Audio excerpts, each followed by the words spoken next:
Perfection does not happen by accident, and in Beyoncé's world it is never a coincidence. What looks effortless from the outside is actually the result of a discipline so strict, so controlled, and so deeply internalized that most people would break under it. When you watch her perform, when you see the precision in every movement, every pause, every breath, you are not witnessing talent alone, you are witnessing a system built on restraint, repetition, sacrifice, and an almost uncomfortable level of self-awareness. The real question is not how Beyoncé became perfect, but what kind of discipline is required to sustain perfection without collapsing under its weight. From the earliest stages of her career, Beyoncé learned something most people never fully accept. Motivation is unreliable, but discipline is permanent. While others waited to feel inspired, she trained. While others chased spontaneity, she built structure. This is not the glamorous version of discipline that gets shared in interviews.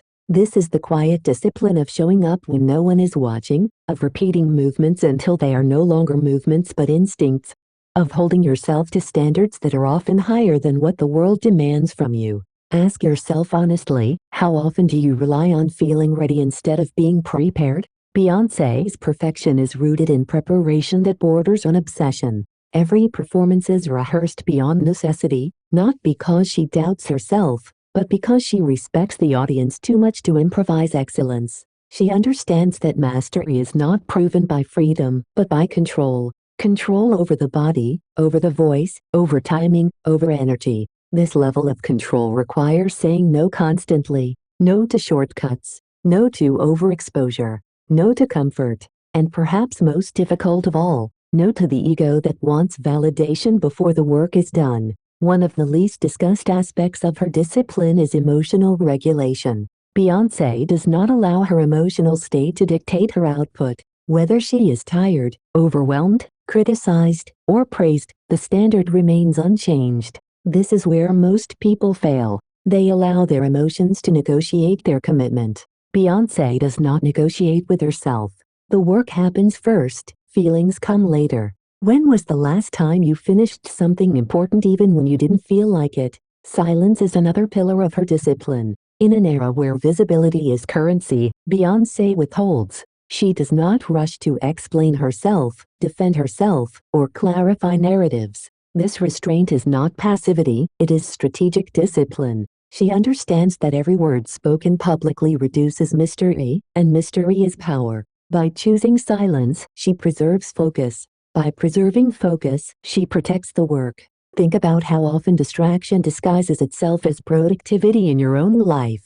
Her perfection also comes from an uncompromising relationship with feedback. Beyoncé does not surround herself with comfort. She invites critique, studies it, and filters it through her own vision. Not all feedback is accepted, but all of it is considered. This requires ego discipline, the ability to hear flaws without collapsing or becoming defensive, the ability to separate identity from performance. Many people want excellence, but very few are willing to confront their weaknesses repeatedly without excuses. Are you? Another hidden layer of her discipline is patience. Beyoncé plays the long game in an industry addicted to speed. She disappears when necessary. She takes time between projects. She allows anticipation to build instead of feeding the algorithm endlessly. This patience is not laziness, it is control timing. She understands that rushing output often dilutes impact. Discipline, in her case, means knowing when not to release, not to speak, not to appear.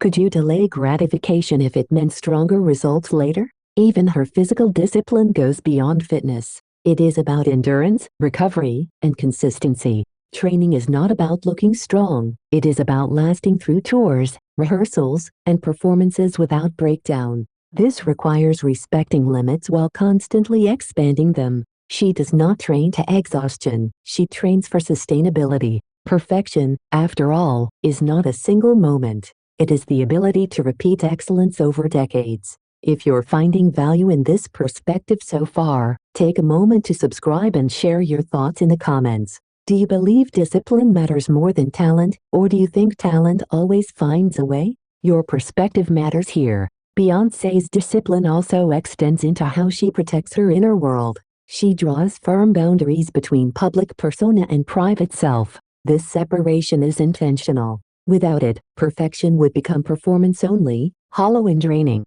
By guarding her personal life, she preserves emotional energy for creation. Many people burn out not because they work too hard, but because they give too much access. Where could you create stronger boundaries to protect your focus? What makes her discipline truly rare is that it is self-imposed. There is no external authority forcing her standards. No one demands that level of excellence from her anymore. She chooses it every day. This is the difference between success driven by fear and success sustained by principle. Fear-based discipline fades once validation arrives. Principle-based discipline intensifies. Her perfection is not about being flawless. It is about being intentional. Every choice serves a larger vision. Every delay, every silence, every meticulous detail points towards something cohesive.